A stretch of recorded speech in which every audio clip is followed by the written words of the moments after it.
Hello and welcome to this session in machine learning for core engineering disciplines. Today we are going to have a tutorial instead of a lecture. Of course, it is important for us to delve into the practical aspects of how machine learning models are implemented, and one of the most popular ways in which this is done is through Python. In the previous tutorial, which was held several lectures ago, we introduced you to the basics of Python. For some of you it may have been a new experience, but for others you may already be seasoned with Python. So what we will do today is we will go further in the use of Python to develop machine learning models, and what simpler place to start with than with linear regression. So we will go ahead with linear regression.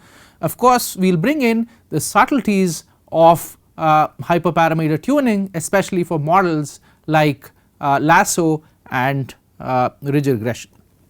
Okay, so the topic for today is linear regression using Python, and we are first going to do simple linear regression. This is linear regression without any regularization, so no lasso or ridge regression, and the starting point of course is the data set, right. So one often stores tabular data in comma separated value files, CSV files, and these files can be opened by Microsoft Excel. Within Python we have to use the Pandas package to read CSV files and Excel files, and this was something we did discuss in the previous tutorial, right. Some of the commands below may be a refresher because we already discussed them in the previous tutorial, but this is essentially important to read the data contained in this Excel file, which was already made available to you in the previous tutorial. So if you want to access the data in this file, I suggest that you go on to the previous tutorial and you will be able to find that out. So this Excel file contains data with the physical features for 20,840 nanopores in graphene, and graphene is a two dimensional material. It is a single layer of carbon atoms, and the data is derived from this particular paper published in the Journal of Chemical Physics in the year 2022. Now you may be from varied engineering disciplines like electrical, chemical, civil, materials, mechanical, biochemical, or maybe even computer science and engineering, right, if you are from CS.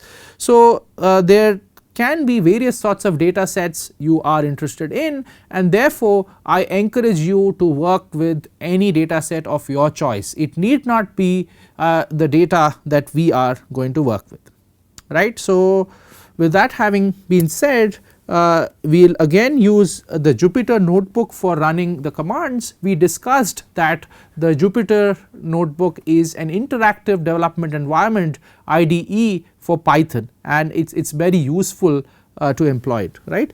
So this is the command to import the Pandas module into Python, and then once the Pandas module has been imported, then you can read the Excel file, and in this case on my computer that is the folder in which the file is located. On your computer this folder can be different, so make sure you include the right path for your folder and your file. So once you do that, in the interactive development environment you are seeing this output which tells you that you have a data set with 20,000 data points and 24 different columns, right, and each of these columns corresponds to various features: number of atoms removed to form the nanopore, number of zigzag atoms, number of armchair atoms, number of corner or unassigned atoms, number of singly bonded atoms. I will briefly describe what these mean, and of course there are, out of these 24 there are 22 features and 2 target variables.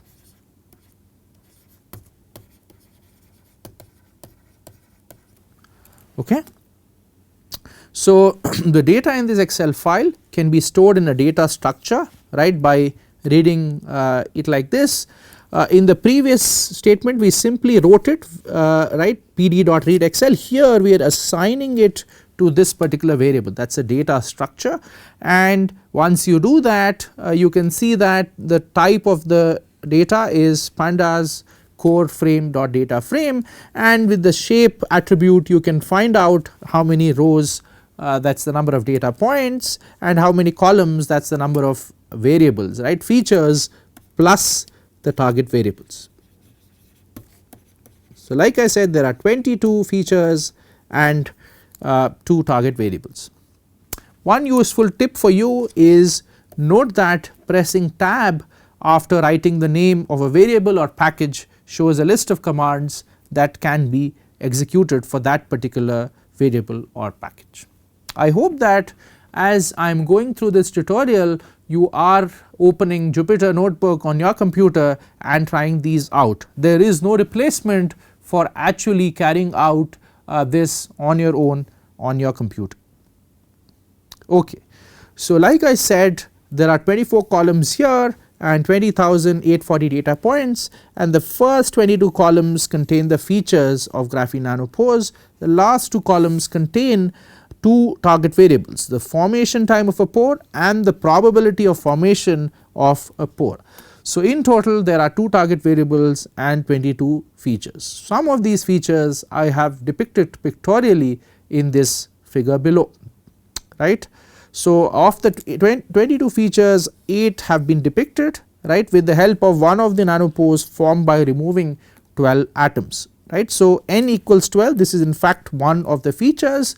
Some of the other features are number of zigzag atoms. These are the atoms which make a zigzag pattern like this, right. So that is why it is called a zigzag atom, and you can see that there is 1, 2, 3, 4, 5, 6 zigzag atoms for this pore. So that is one of the features. Another feature is the number of armchair atoms, right. So this is called an armchair like this. So this is an armchair atom, right. So there are 4 armchair atoms and this is a corner atom, right. So there are 2 corner atoms which are shown in yellow. This atom here that is singly bonded, it forms only one bond with the edge, so it is called a singly bonded atom, that is one other feature. And then the total number of rim atoms shown in green, so that is 33 in number, so those are the rim atoms. And then the number of incomplete hexagons, there are 14 of these, and the number of 5 membered rings and the overall rim to rim distance and so on and so forth. So these are just some of the features that we have considered to featureize the graphene nanopore. Now one thing you would realize is that we have come up with these features. So often in the core engineering disciplines the features may not be obvious, right. When you are reading, when you are doing more of computer vision, you know that the pixels, right, in the image and the RGB red, green, blue values of the pixels, those are the natural features to be used inside a convolutional neural network, whether it is to detect the license plate of a car or it is to detect whether what is the defect in something that has been produced, right, and so on and so forth. However, in these kind of more physical scenarios it is not obvious what the features are to be, and therefore feature engineering is very important. In this case we can say that these were the features that we have engineered. We have come up with these features and indeed in the end the model performs well. So that means the features that we selected, they are quite useful. Okay, so I hope this gives you a flavor for the kind of features that is there in our data set. You are of course welcome to look at any particular data set that you are interested in. Okay, with that being said, let's go ahead. Now this is again a short review of what was already done last time. Plotting of data in Python is done through this matplotlib package, and we installed it last time. This is how we import it. Import matplotlib .pyplot as PLT. So I am giving the short name PLT to this large name matplotlib.pyplot. So after this several types of plots can be made. This is an example of a histogram, right, wherein we are looking at the frequency, right, at the frequency of occurrence of the data here, and you can see that this is a skewed data set.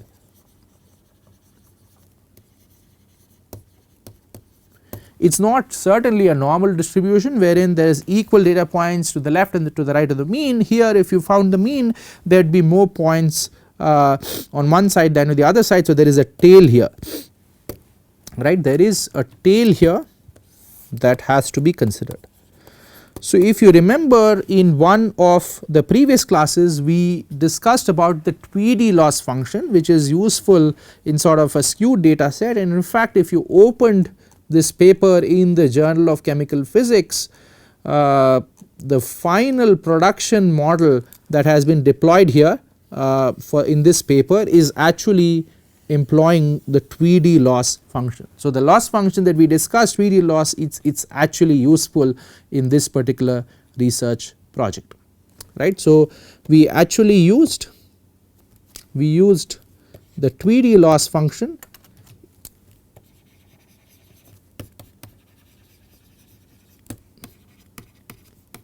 in the original paper.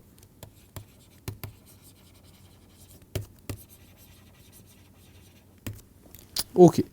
Another example is that of a scatter plot. Here I have made a scatter plot between the two features, the nanopore formation time and the probability, which are showing that there is some sort of a negative correlation between the two. Okay. So we now proceed to train a simple regression model, linear regression, using the data set provided to predict the formation time and the probabilities of the nanopore shapes based on the available features. So for this we import the NumPy package as well as the linear regression model from scikit-learn, right. So we import NumPy as NP and we import from scikit-learn dot linear underscore model the linear regression module. So I hope you are pausing here and importing this on your Jupyter notebook. Okay. Next we drop the dependent variables from the data set and obtain the matrix of the data points x. You may remember this matrix often comes up in our discussion. So that is obtained by dropping the columns containing the formation time and the probability, right. So these columns if we remove, then we will get the data matrix, right, or the matrix of the features.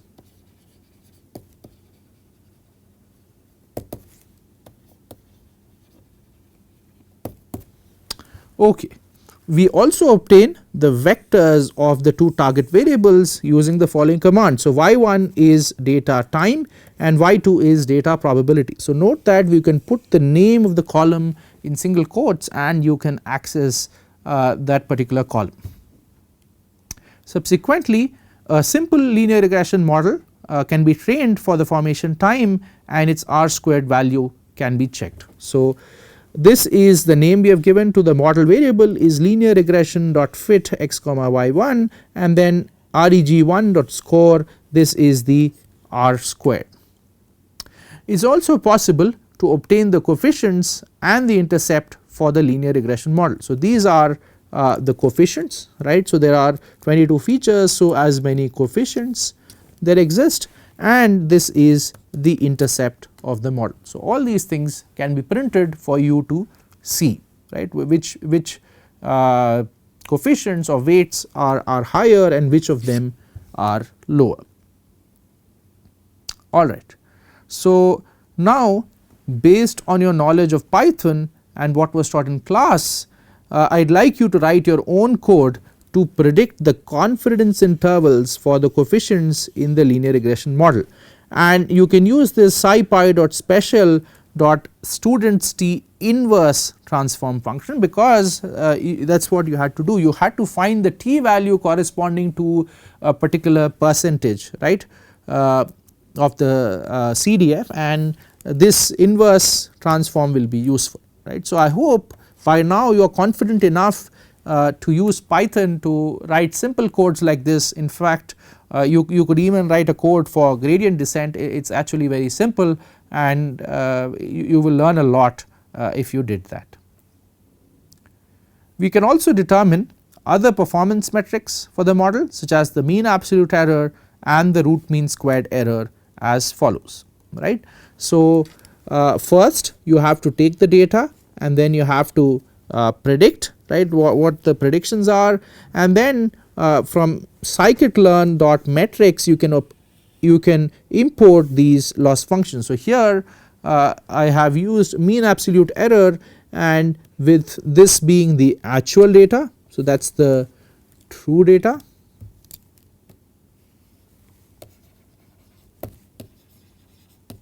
y, and this is the predicted data.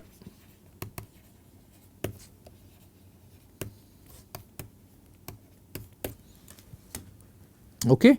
So this is the mean absolute error 3, and this was for the y1, and y1 is the formation time. The unit of formation time is seconds. So this mean absolute error is in seconds. Okay. So I encourage you to think about what the units are whenever you are predicting a variable, right, or you are trying to develop an ML model for a variable, and this is particularly important in core engineering disciplines. Units are really important. If you are predicting a drag force, that is probably in newtons. If you are predicting the surface tension of a liquid, that is in millinewton per meter. If you are predicting the size of an object, it can be in centimeters. Here it is a time that is being predicted, so that is in seconds, right, but you could use milliseconds, you could use nanoseconds, or you could use microseconds. So it is very important to be very clear on what the units are. Now next I have calculated the root mean squared error, and that is obtained by taking the mean squared error and use numpy dot square root np.sqrt, and you know that the unit of the root mean squared error is the same as the unit of the target variable. So that is also in seconds. So this is 4.5 seconds. So typically root mean squared error is higher than the mean absolute error typically. Okay. And you can also get the r squared, and that is 0.9312. Okay, the same as what we got here directly from the model. If you used scikit-learn.metrics, you are getting the same value. So recall that in the class we discussed the splitting of the data set into training and testing. How is that accomplished? So far we have taken the entire data and we have trained the model on it. However, obviously that leaves no room for testing the model on unseen data, and how good is an ML model that is not tested on any data? It is not good, obviously, right. So we can use this command scikit-learn.model underscore selection dot test underscore train underscore test underscore split, and this will give you the train features, the test features, the train target variable and the test target variables, right, and the inputs are x, right, which is the matrix of the data points, y1, right. So that was the target variable that we wanted to use, that is the formation time, and then we have to specify the fraction of the data that will go into the test set. So here I have chosen the fraction to be 0.25, which means that 25% of the data will be in the test set and 75% of the data will be used for training. And this is also very important. This is something called a random state, right, and random state is basically a seed, right, a random number generator seed which is used to determine the random splitting of the data set, and if you use a different random state you will get a different train set and a different test set. So the random state is sometimes required for reproducibility of your ML model, because if you change the random state slightly your model performance may state, because that is a different train set and a different test set. So this random state is quite important for reproducibility. So the above command randomly selects 25% to be in the test set and the remaining 25% to be in the training set. So now we can train the model using only the training set and check the performance only using the test set. So earlier we were using the entire data set to check the performance of the ML model. So now we are training the model, again it is linear regression, but only using the train x and the train y, and we can again get the coefficients of the ML model or the weights, and we can get the predictions for the test set and the predictions for the train set, right. So I am storing these separately. So the y for the predicted y for the train set is stored in this variable, and the y for the predicted test set is stored in the variable above, and this is obviously very important. You do not want to confuse the predictions on the test set and the predictions on the train set. Okay. So now we can find out what is the R squared score on the test set, right. Remember earlier we were only able to find the R squared scored on the whole set, right, and now this is the unseen data performance. So the model performance on unseen data. So that is very important in ML, and you can also get the mean absolute error on the test set using the y1 test and y1 test predicted values. I hope this makes sense, and again this is in seconds. Alright.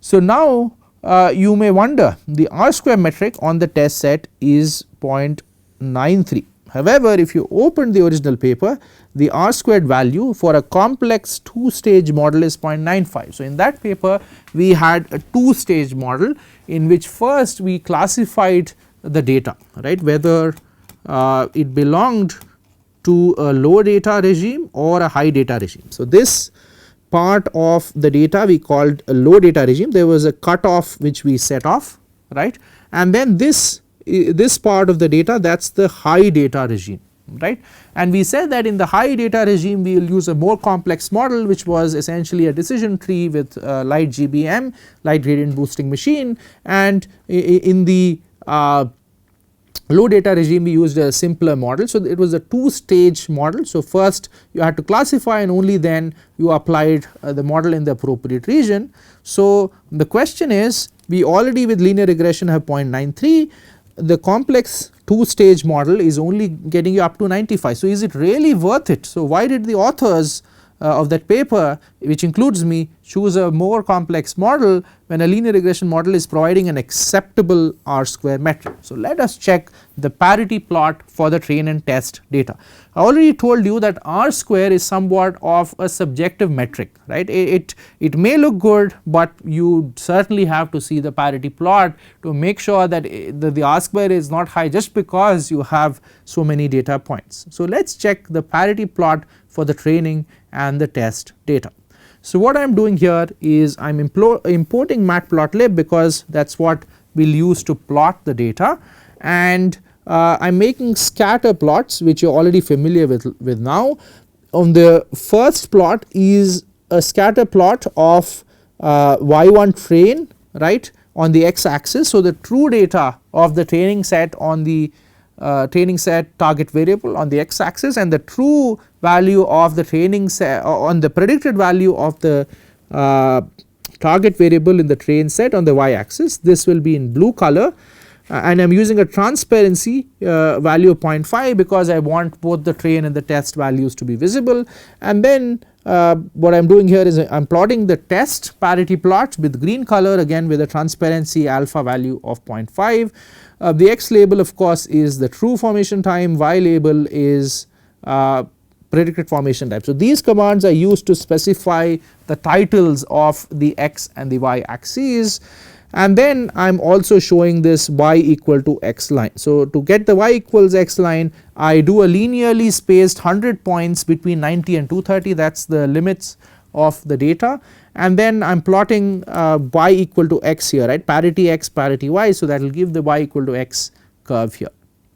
Simultaneously I am computing the mean absolute error on the train set, the R squared on the train set, the mean absolute error on the test set, and the R square value on the test set, and this is again done through the scikit-learn.metrics various functions, the MAE function which is operating on the train true and predicted data, and the R2 score function that is operating on both the train data as well as the test data, and these are the commands which are being used to print this analysis onto the screen, right. There are some other stylistic options here which makes it a bit nicer, but in the end these are the metrics you get. The train MAE is 3.69 seconds, test MAE is 3.649 seconds, the R squares are also pretty close. So this means that there is no overfitting or underfitting,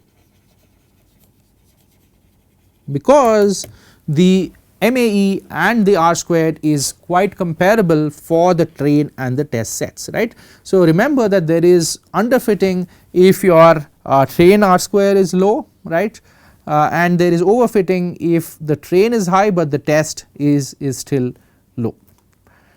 Alright, so yeah, so this is what you have for the plot, the train in blue, test in green, and you can see that while here the model is performing very well in this regime of low data, the model does not do as well. So model fails, the model fails at low formation times TF. So this is why the authors in that paper, they used a 2-stage model wherein they classified whether it was a low formation time or a high formation time, and they used a different model in those 2 regimes. So one can compare the obtained parity plot with the corresponding one reported in the original work reproduced as figure 2b below, right. So these are the parity plots for the target variables reported in that paper, where A panel represents the parity plot for the true and the predicted probabilities in the purple and the maroon test sets, and B is the same for the formation times. So A is for the formation probabilities, B is for the formation times, and the panel at the top left corner represents the R squared using the test set achieved by the 2-stage models to predict the respective target variables. Alright, so immediately one sees that the simple linear regression model is not able to accurately predict the formation times of pores with low formation of nanopores with low formation times, and just justifying the more complex model that was presented in the original work in the Journal of Chemical Physics. Now what if one wanted to pictorially represent the relative values of the weights in the linear regression model? This can be achieved by the following piece of code, right. You have an array, right, of the number of coefficients, and then you have a bar plot, right, versus the coefficient number as well as the value of the coefficient, right.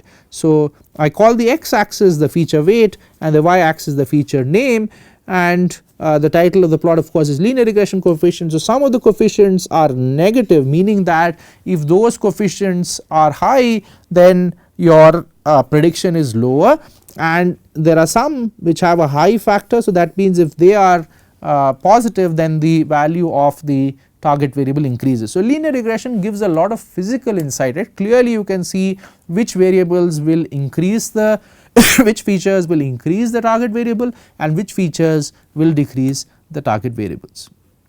Now obviously this is not looking that nice, right. It is certainly possible to change the labels, and one should do that to make the model more presentable, but I leave that up to you, since this is not a course on data presentation. It is up to you to find ways to make your plots look better.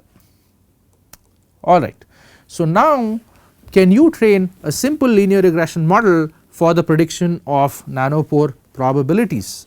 The results may surprise you. What is happening here? The model is terrible, right.